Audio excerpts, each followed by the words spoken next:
नमस्कार, आप देख रहे हैं आर्या न्यूज और मैं हूं आपके साथ पवन पांडे। स्वागत है आपका अपने उत्तराखंड में और अहम खबर के साथ बुलेटिन का आगाज करते हैं। उत्तराखंड बीजेपी में घमासान की खबरों के बीच मंत्री हरक सिंह रावत के पद छोड़ने की जानकारी सामने आई थी। बहरहाल प्रदेश बीजेपी अध्यक्ष मदन कौशिक ने ऐसी सभी खबरों से इनकार करते हुए ऑल इज वेल कहा है। इस मामले में सीएम पुष्कर सिंह धामी ने कहा है कि ये उनके परिवार की बात है। उत्तराखंड के मुख्यमंत्री पुष्कर सिंह धामी ने कहा कि हरक सिंह के नाराज होने जैसी कोई बात नहीं है। उन्होंने कैबिनेट में अपनी बात रखी थी, हम उनकी बात का हल निकाल रहे हैं। यह मामला परिवार का मामला है और ऐसी कोई बहुत बड़ी बात नहीं है। पुष्कर धामी ने कहा कि हम हरक सिंह के निर्वाचन क्षेत्र कोटद्वार में प्रस्तावित मेडिकल कॉलेज का समाधान ढूंढ रहे हैं।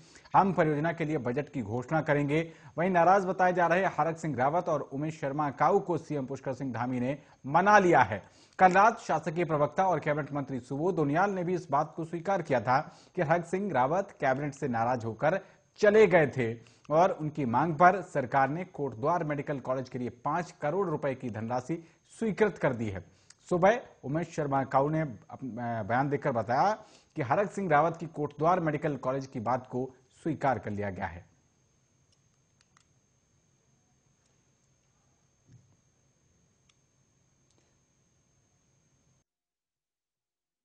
नाराज हैं, कैबिनेट से इस्तीफा दे रहे हैं, बीजेपी से इस्तीफा दे रहे हैं। सर क्या है पूरा मामला, आप बता दीजिए थोड़ा।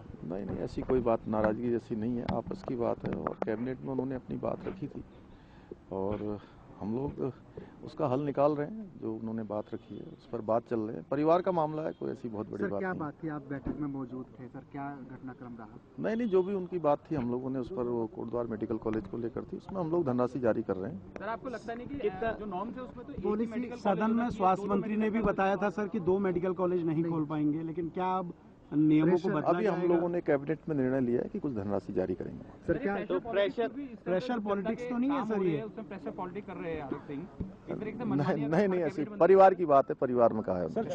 चुनाव नजदीक आते आते वो इस तरह की पॉलिटिक्स करने लगते हैं, तो क्या सरकार को प्रेशर में लेने का वो है ये? नहीं, हम लोग सब लोग मिल बैठ के बात कर लेंगे। देखिए, हर आदमी को लगता है अपने अपने क्षेत्र में काम होना चाहिए और चूंकि चुनाव नज़दीक है तो सभी को लगता है कि मेरे क्षेत्र में काम होना चाहिए। अगर कोई कह रहा है कि मेरे क्षेत्र में काम होना चाहिए तो निश्चित रूप से उस क्षेत्र का दबाव भी होता है, कुछ कमिटमेंट भी होते हैं, तो उस पर हम लोग गंभीरता से आगे बढ़ते हैं। हरीश रावत यानी हरदा अपने सियासी हुनर और वक्त के साथ तेजी से कदमताल करने की क्षमता से एक बार फिर प्रदेश में कांग्रेस पर भारी पड़ गए।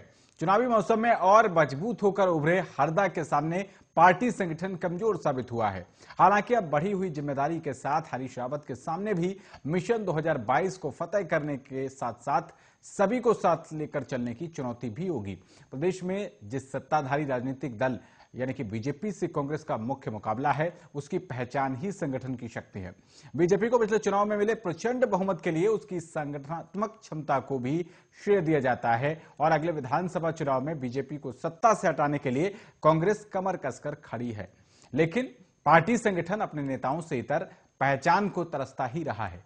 पूर्व मुख्यमंत्री हरीश रावत प्रदेश में कांग्रेस संगठन की कमान संभाल चुके हैं। पार्टी संगठन को मजबूत बनाने में उनके योगदान को माना जाता है। हालांकि यह भी सच है कि कांग्रेस संगठन दमदार नेताओं के पीछे ही खड़ा नजर आता रहा है। अब विधानसभा चुनाव के मौके पर यही हालात है। प्रदेश में कांग्रेस के चुनाव अभियान की जिम्मेदारी संभाल रहे हरीश रावत एक बार फिर खुद को पार्टी संगठन से बड़ा साबित करने में सफल रहे हैं। हालांकि नई परिस्थितियों में उनके और मजबूत होकर उभरने के बाद पार्टी के भीतर वर्चस्व की लड़ाई भले ही धीमी पड़ जाए, लेकिन उन पर भी सभी को साथ लेकर चलने का दबाव निश्चित रूप से बढ़ गया है।